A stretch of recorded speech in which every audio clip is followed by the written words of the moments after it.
The year was 1886, and the wind across the Wyoming Territory had already begun to speak of winter. It was a language the land knew well, a dialect of razor-edged dust in late summer that shifted to the mournful howl of snow-laden gales by October. For Elspeth Mayhew and her younger sister Constance, the wind was a constant reminder of the closing window between survival and disaster. They had arrived 2 months prior, following the ghost of a promise made by Elspeth's late husband, a man who had seen a future in a parcel of land he would never live to tame. He had left them with a deed, a sturdy wagon, 2 exhausted oxen, and a dwindling cache of funds that, after the finality of his burial, amounted to less than $20. The log cabin he had planned, the one detailed on hopeful sketches in his journal, remained a forest of uncut timber miles away, an impossible dream for 2 women armed with little more than an axe and a cross-cut saw they could barely manage together. It was this stark reality that led to the activity that so puzzled their few neighbors.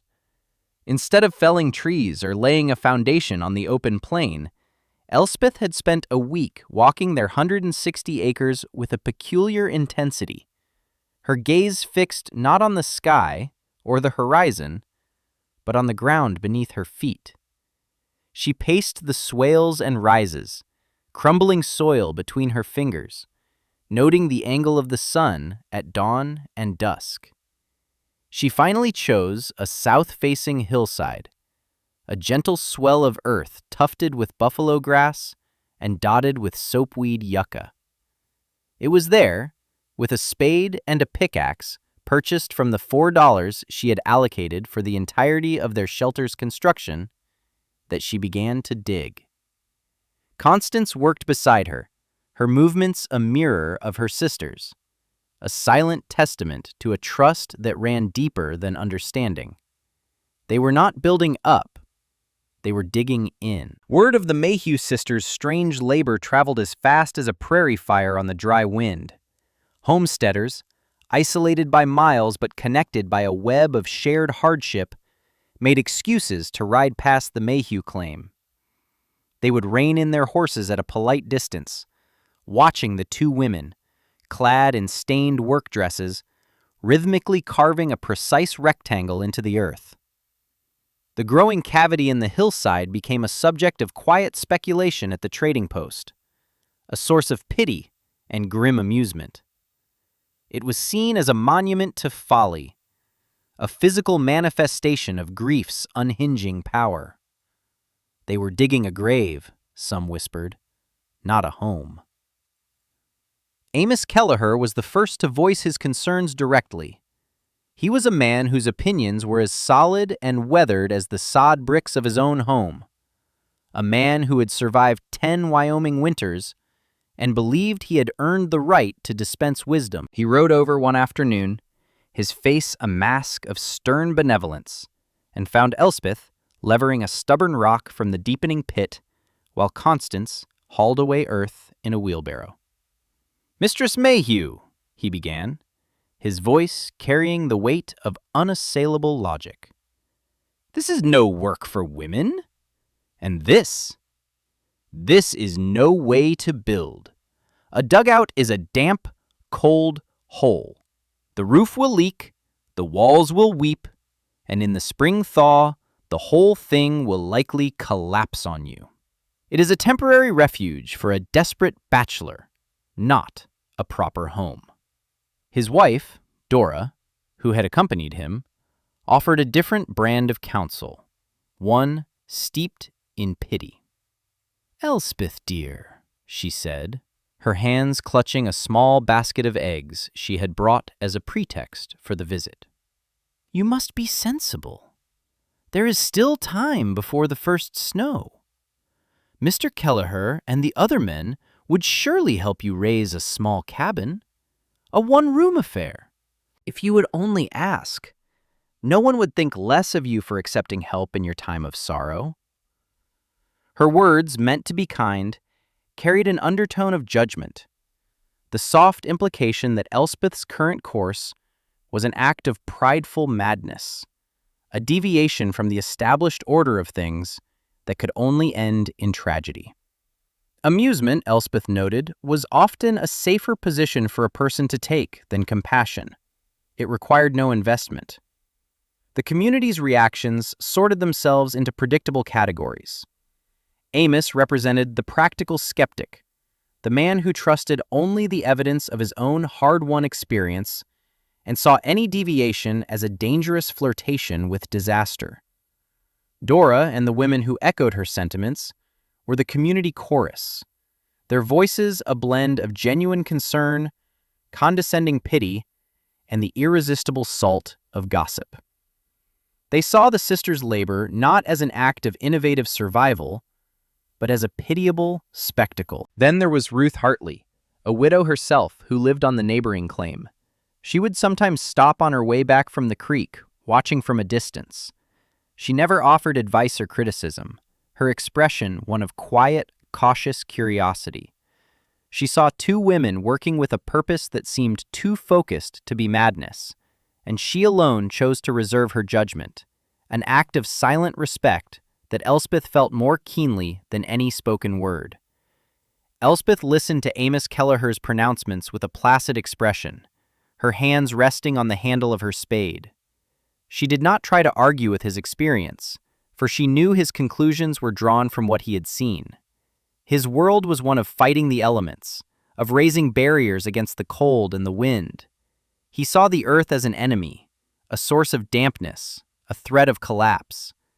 He could not comprehend that she intended to make it her ally. She remembered her father, a man who had never set foot on the prairie but had spent his life studying the earth.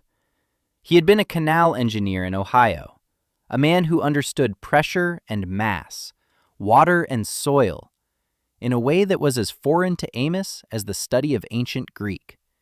He had been a reader of books, a believer in principles, and he had passed that faith on to his eldest daughter. "The earth is a vast and patient battery, Elspeth," he had told her once, sitting by the fire in their small brick house back east. They were reading a book on Roman engineering, looking at diagrams of hypocausts and stone-lined cellars. It soaks up the sun's warmth all summer long. While the air above may turn to ice, the ground just a few feet down remembers the heat of July. It holds it. It doesn't fight the cold, it simply ignores it, insulated by its own immense body.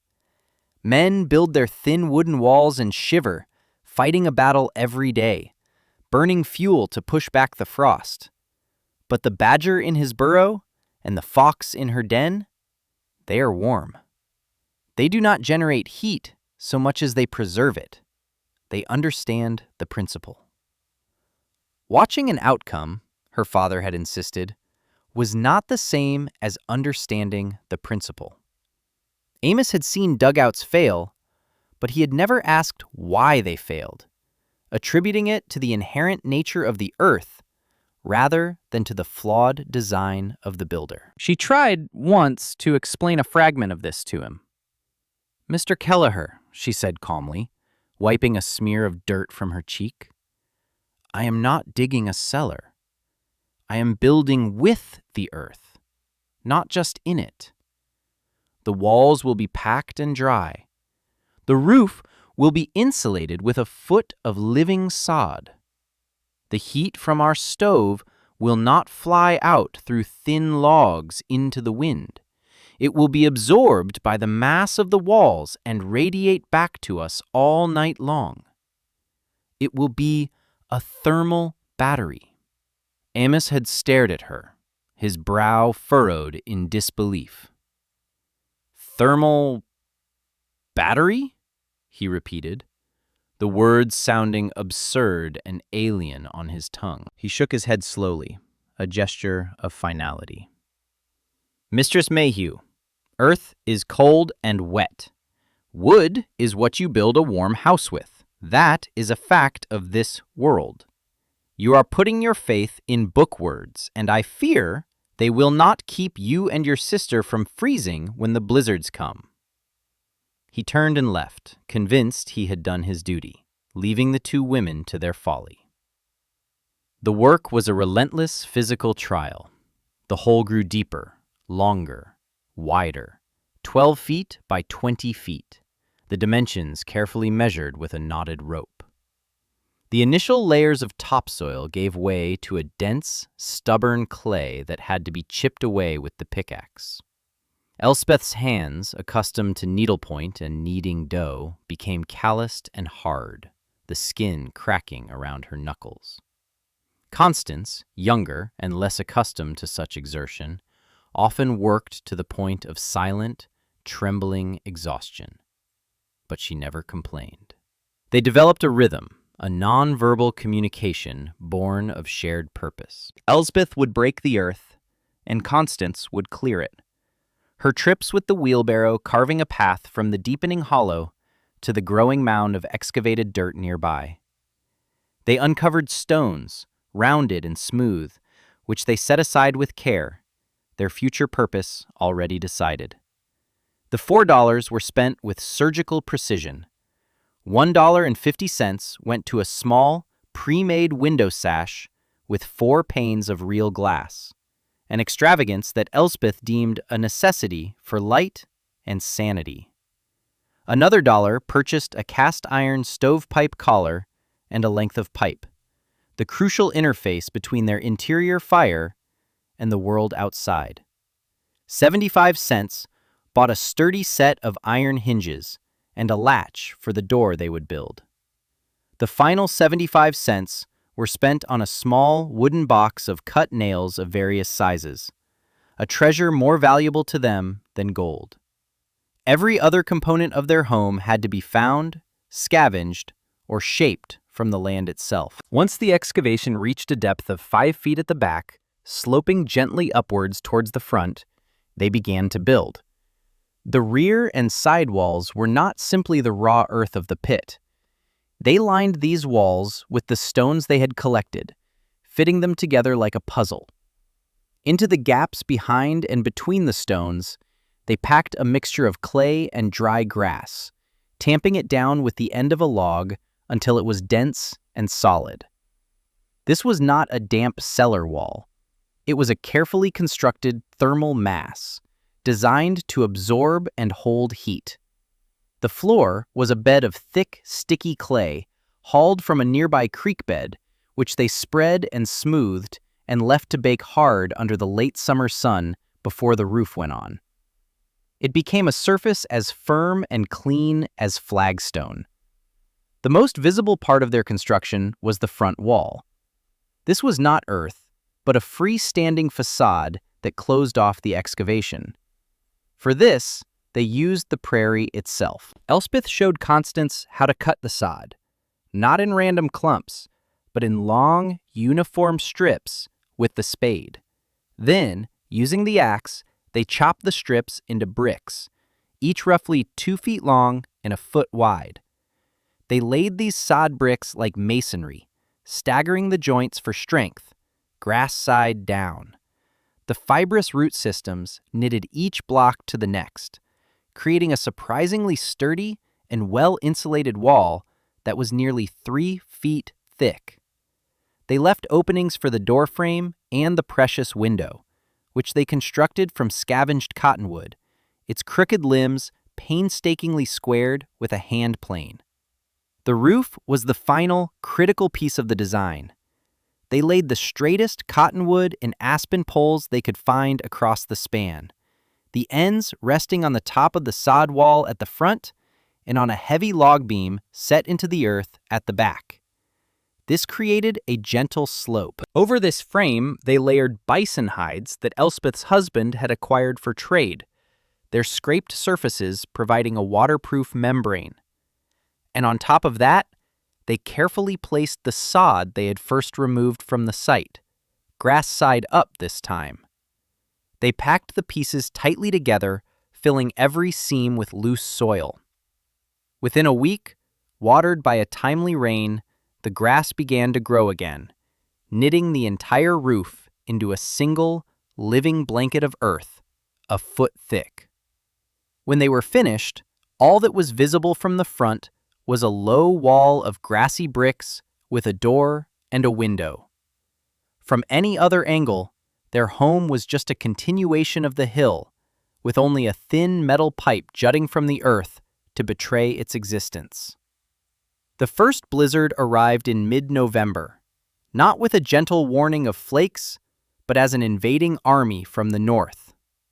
The sky turned the color of slate, and the temperature dropped 20 degrees in an hour. The wind rose from a mournful sigh to a physical force that scoured the landscape, picking up the first fall of snow and turning the air into a churning white chaos.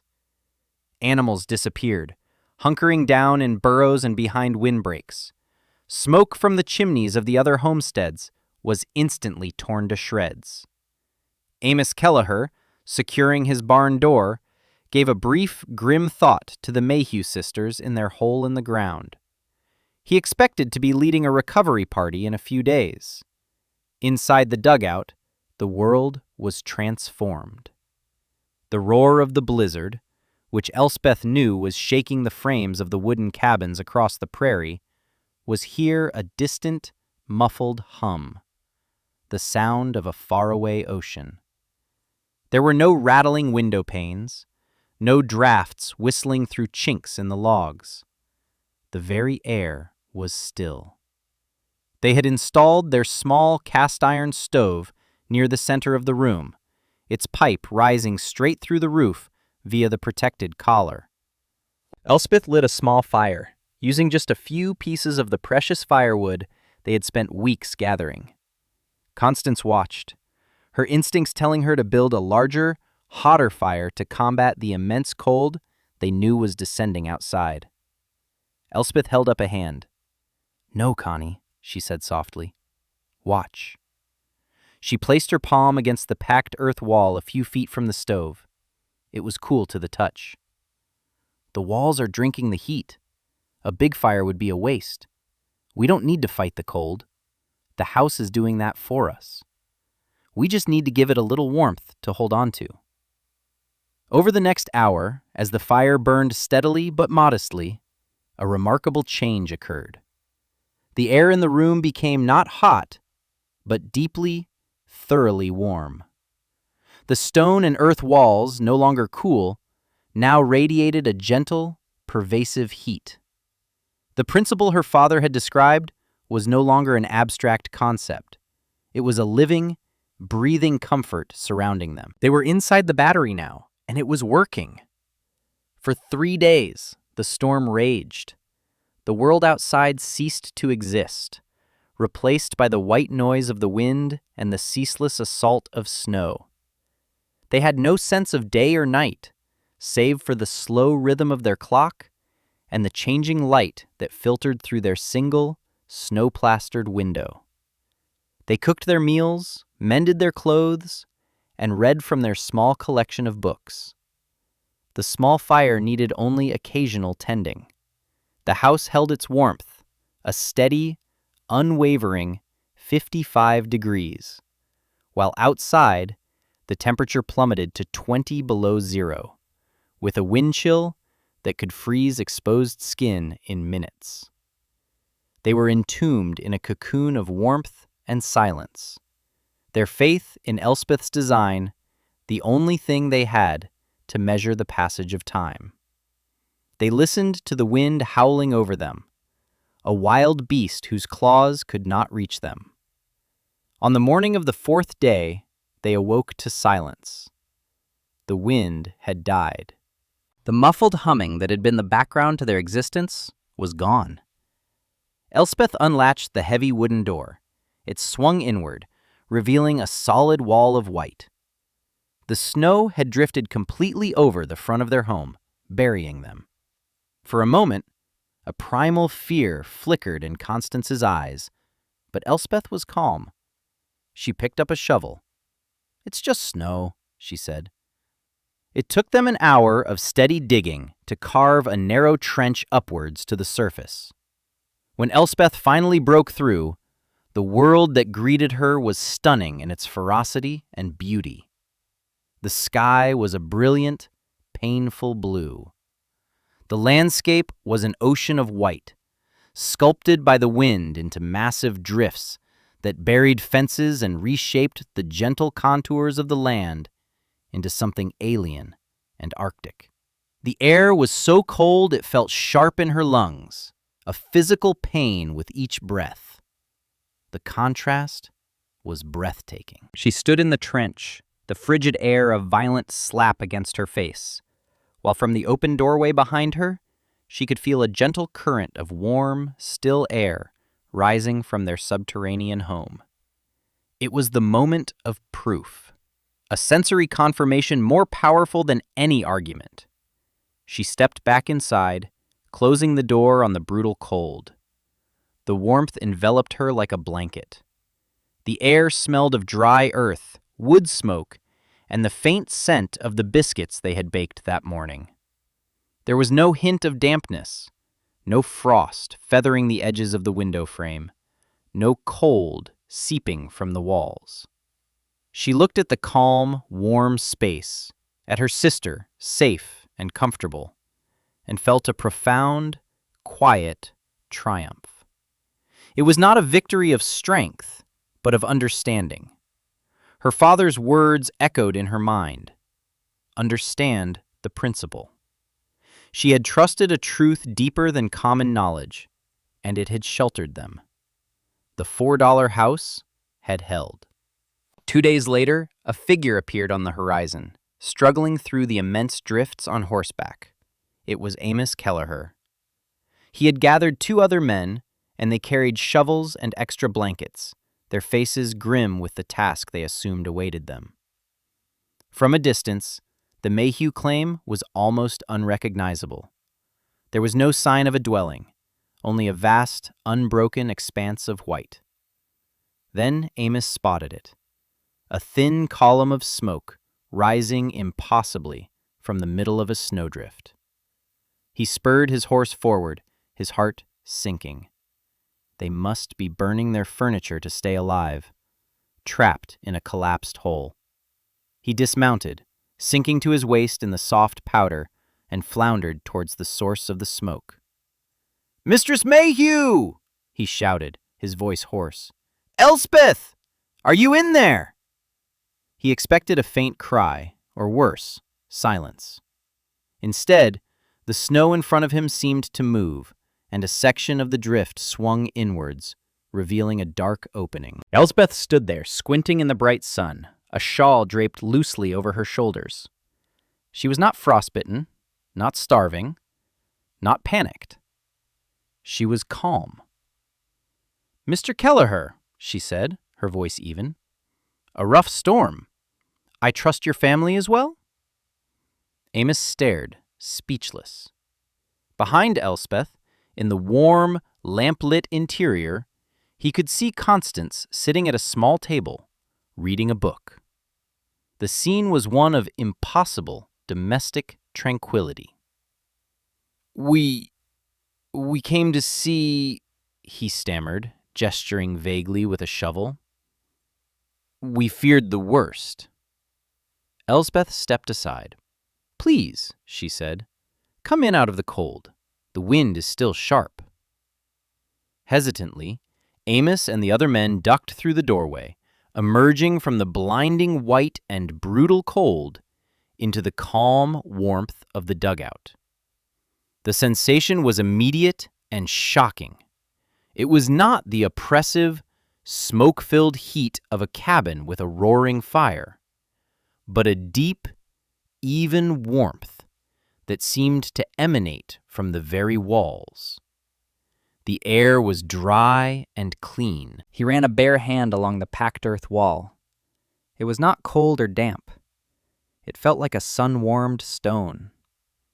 He looked at the Mayhew sisters, their faces composed, their breathing easy. Then he looked at his own companions, their beards thick with ice, their faces chapped and red from the cold they had endured in their own, supposedly superior, log homes.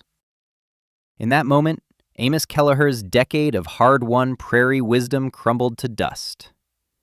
He stood in the center of the room, turning slowly, taking in the evidence of his senses. He had come expecting to be a savior. He found himself a student.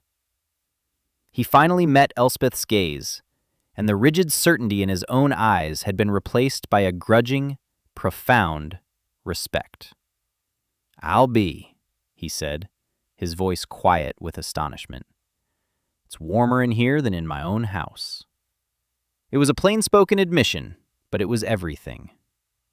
In the weeks that followed, the story of the blizzard and the Mayhew sisters' survival became the dominant topic of conversation. The house was no longer Mayhew's folly. It was now the Soddy, or the Winter House, a place of pilgrimage for other homesteaders. Amos Kelleher, to his credit, was the first to ask for a lesson. He came not with advice, but with questions. Elspeth, showing no trace of vindication, walked him through the entire process. She explained why a south-facing slope was essential for catching the low winter sun, how the stone lining and packed clay created the thermal mass, why the thick sod roof was a better insulator than any shingle, and how a small, steady fire was more efficient than a large blazing one. That spring, 3 other families on the prairie began digging into hillsides. They followed Elspeth's design, and she freely gave her knowledge, helping them choose sites and explaining the principles of airflow and insulation. The idea, once ridiculed, began to spread. The dugout, once a symbol of desperation, was reframed as an act of profound intelligence, a way of working with the landscape rather than against it. The structure was not a rejection of the traditional log cabin, but an ingenious first step, a shelter that could be built quickly and cheaply, providing a warm, secure home while a family took the time to establish the rest of their homestead. The house the 2 sisters built for $4 stood for 40 years. It saw Constance married and Elspeth become a grandmother. It was eventually supplanted by a fine 2-story wooden farmhouse, but it was never torn down. It became a storehouse, a storm shelter, a cool place to keep milk and butter in the summer.